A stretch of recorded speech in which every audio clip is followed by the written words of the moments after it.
হে, আসসালামু আলাইকুম। আজকে ভিডিওতে আমরা বলবো যে কাদের রক্ত দেওয়া উচিত এবং কাদের রক্ত দেওয়া উচিত না, এবং রক্তের উপাদান সম্পর্কে একটু বলবো, এবং কী কারণে রক্ত দেওয়া উচিত, কী কারণে রক্ত দেওয়া উচিত নয়। রক্তের প্রধান উপাদানগুলো হলো প্লাজমা, লোহিত রক্তকণিকা, শ্বেত রক্তকণিকা এবং অনুচক্রিকা। প্লাজমা হলো রক্তের তরল অংশ, এবং রক্তের কোষীয় উপাদানগুলো হলো রক্তকণিকা এবং অনুচক্রিকা। পুরুষদের রক্তে হিমোগ্লোবিন ও লোহিত রক্তকণিকা বেশি থাকে, যা তাদের বেশি অক্সিজেন বহন করতে সাহায্য করে। মহিলাদের রক্তে আয়রন এবং লোহের পরিমাণ কম থাকে। একজন সুস্থ পুরুষ প্রতি 4 মাস পর পর রক্ত দান করতে পারেন, এবং মহিলা 6 মাস পর পর রক্ত দান করতে পারেন। তবে শরীরের সুস্থতা এবং আয়রনের মাত্রা অনুযায়ী এই সময়কাল ভিন্ন হতে পারে। 18 থেকে 60 বছর বয়সী মানুষ এবং যাদের ওজন 45 কেজির ঊর্ধ্বে, তারা সবাই রক্ত দান করতে পারবেন। যাদের শরীর সুস্থ সবল, কোনো সংক্রামক রোগের লক্ষণ নেই, সর্দি কাশি জ্বর নেই, তারা সবাই রক্ত দান করতে পারবেন। কিন্তু যাদের HIV, hepatitis B, C, jaundice, typhoid, অনিয়ন্ত্রিত ডায়াবেটিক্স আছে, এবং যারা যারা কিছুদিনের ভিতরে অপারেশন করিয়েছেন, কিংবা যাদের শরীরে ট্যাটু আছে, তারা কেউ রক্ত দিতে পারবেন না, এবং যারা আকুপাংচার করিয়েছেন তারাও রক্ত দিতে পারবেন না। থাকার জন্য রক্ত একটি গুরুত্বপূর্ণ উপাদান। অনেকে শরীরে আবার রক্ত উৎপন্ন হয় না, যারা থ্যালাসেমিয়ার বাহক, তাদের ছোটোবেলা থেকে রক্ত উৎপাদন হয় না। আর একটা কথা বলতে বলছি, মেয়েদের রক্ত না দেওয়া উচিত, কারণ আমাদের ঋতুস্রাব হয় প্রতি মাসে, এখানে রক্ত ক্ষয় হয়, সেখানে ওদের রক্ত না দেওয়া উচিত। আর অনেকের শরীরে অ্যালার্জির সমস্যা আছে, এবং আরও অনেক সমস্যা আছে, ওদের রক্ত দেওয়া উচিত না। কারণ ওই অ্যালার্জি, যাদের শরীরে রক্তে অ্যালার্জি আছে, ওই রক্ত অন্য একজন নিলে ওদের শরীরে রক্তে অ্যালার্জি, ওদের শরীরে রক্তে অ্যালার্জি দেখা দেয়, বা রক্ত দেওয়ার সাথে সাথে দেখা যায় শরীর ফুলে ফুলে গেছে, ঠিক আছে, ওর শরীরের ভেতরে চুলকানো শুরু করছে। ওদের রক্ত দেওয়া উচিত না। আমরা সবাই 4 মাস পর পর রক্ত দিব, 3 মাস পর পর আমরা কেউ রক্ত দিব না। কারণ লোহিত রক্তকণিকা, শ্বেত রক্তকণিকা এবং অনুচক্রিকা, রক্তের যে উপাদানগুলো, এটা হইতে 4 মাস সময় লাগে। আর আমাদের যদি কেউ ফোন করে, আমরা চিনি না যাই না, ওদেরকে আমরা রক্ত দেবো না। কারণ আপনি যদি রক্ত দেন, সেক্ষেত্রে আপনি অনেক সময় দেখে থাকবেন যে আপনি রক্ত দিতে গেলেন, ঠিক আছে, আপনার যে কেসটুকু করা উচিত ওই সময়, সেটা অনেকে আপনারা করে না, ঠিক আছে। যে আপনার সাথে যে ভালো ব্যবহার রক্ত দেওয়ার আগে এবং রক্ত দেওয়ার পরে, যে আপনারা ধন্যবাদ, এটাও অনেকে দিতে পারে না।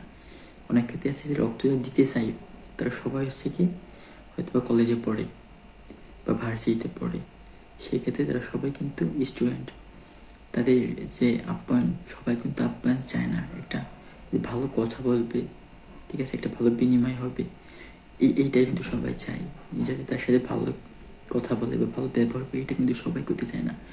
যদি কেউ আপনাকে ফোন দেয়, সেই ক্ষেত্রে হচ্ছে আপনার ওইভাবে সবাইকে উপকার করা লাগবে না ভাই। কারণ আমি তো রক্ত দিয়েছি বা আশেপাশে দেখছি, অনেক জায়গায় গিয়েছি, সেই ক্ষেত্রে মানে সেই কথার ভিত্তিতে আমি আপনারা বললাম এই কথাটা, ঠিক আছে। আর সবারই রক্ত দেওয়া উচিত না। এবং আপনার একবার রক্ত লাগলো, হ্যাঁ, আপনি এমন একজন রক্ত দিতে গেছিলেন যে যার কাছে আপনি রক্তের ওই পাইলেন না। আমি বলবো সবাইকে রক্ত না দেওয়া উচিত, যাদের ভেতর বিন্দু মাত্র মানে স্নেহ নাই, ঠিক আছে, একটা রক্তযোদ্ধার জন্য তাদের আসলে রক্ত না দেওয়া উচিত, ঠিক আছে। হয়তো অঘটন ঘটে, প্রথমবার দিলেন ব্যবহার দেখলেন, পরপর না দেওয়া উচিত আমার মতে, ঠিক আছে। কারণ যারা আপনাকে ভালোবাসতে পারবে না, অনেকে বলে না যে টাকা দিয়ে সব হয়, আসলে টাকাই পৃথিবীর সব।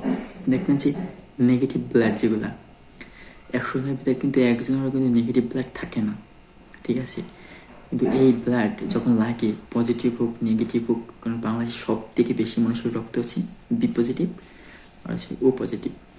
এখন দেখবেন হচ্ছে যদি পজিটিভ রক্ত লাগে, সেই ক্ষেত্রেও আপনি কিন্তু রক্ত অনেক সময় পান না, অনেক সময় পা দেয় না, 3-4 ব্যাগ 5 ব্যাগ রক্ত লাগে, শরীরে রক্তই থাকে না, সেক্ষেত্রে কিন্তু আপনি টোটালি রক্ত পান না। আর নেগেটিভ এগুলো তো পাওয়াই যায় না, সেই ক্ষেত্রে কিন্তু আপনি দেখেন টাকা দিয়ে কি সব হইতেছে? আপনি চাইলেই কিন্তু 5,000 10,000 টাকা দিতে পারেন, কিন্তু রক্ত কেউ ম্যানেজ করে আপনি দিতে পারতেছেন না।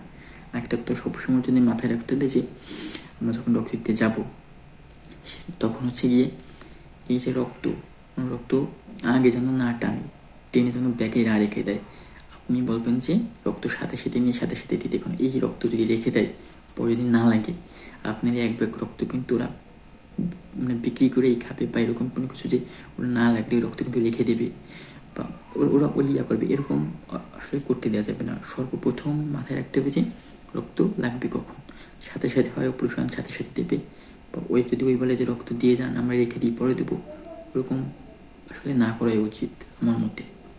সবার সাথে যেরকম বন্ধুত্ব হয় না, সেরকম এই রক্তের ক্ষেত্রে আমি বলবো যে সবার মানে সবারকে সাহায্য না করা উচিত। আপনার শরীর যদি খারাপ হয় কেউ কিন্তু খোঁজখবর নেবেন না। এমনকি রক্ত দিতে গেলেও এমনও দিন গেছে যে রক্ত দিতে গেলে ঠিক আছে, রক্ত দিতে গেলে মানে ওদের যে ব্যবহার বা বাড়ি আসার পরে একটা ফোন দিয়ে মনে জিজ্ঞাসা করে শরীর ভালো আছে কিনা, খারাপ আছে কিনা, ঠিক আছে, এই কমন সেন্স পর্যন্ত তাদের ভিতরে নাই। আমি দুপুরে সিঙ্গারা খাইতে দিছে, মানে এসব খাওয়া এটা কোনো ফ্যাক্ট না। আমরা রক্ত দিতে গেলে কিন্তু বেশিরভাগ মানুষই নিজের ভাড়া দিয়ে চাই, ভাড়া দিয়ে আসে, কেউ অনেকে আছে টাকা নেয় না, এটা কোনো ফ্যাক্ট না। ফ্যাক্ট হচ্ছে যে আপনার এই যে একটা সহমর্মিতা, এটা কিন্তু সবাই করতে পারে না, ঠিক আছে। এই জন্য সবাইকে আমি যে বলবো যে সবাইকে রক্ত না দেওয়া উচিত, ঠিক আছে, সবার বিপদে না দেওয়া উচিত। আপনার বিপদে কয়জন আসবে ভাই, ঠিক আছে, বড় কথা। কি বলো না বললো এটা কোনো ফ্যাক্ট না। ফ্যাক্ট হচ্ছে আপনার যদি অসুস্থ পড়েন বা রক্ত দিয়ে যদি আপনার শরীরে যদি সমস্যায় মানে খবর কে মানে কয়জন খবর নেবে আপনার, এটা সবসময় মাথায় রাখবেন। রক্ত দেওয়া বা না দেওয়া এটা কোনো ফ্যাক্ট না। সবার আগে আমরা সুস্থ থাকবো, আমরা সুস্থ থাকার পরে যদি আমরা মনে করি যে আমরা দিতে পারবো, তাহলে আমরা অবশ্যই অপরকে সাহায্য করব, এটা বিবেচনা করে। আর সব থেকে বড় কথা হচ্ছে যারা নেশা করে, যাদের শরীরে ট্যাটু আছে, রক্ত থেকে নেওয়া থেকে আমরা বিরত থাকবো। আমরা সবাই ভালো থাকবো, সুস্থ থাকবো এবং নিরাপদ থাকবো। পারলে 4 মাস পর পর রক্তদান করব। আল্লাহ হাফেজ।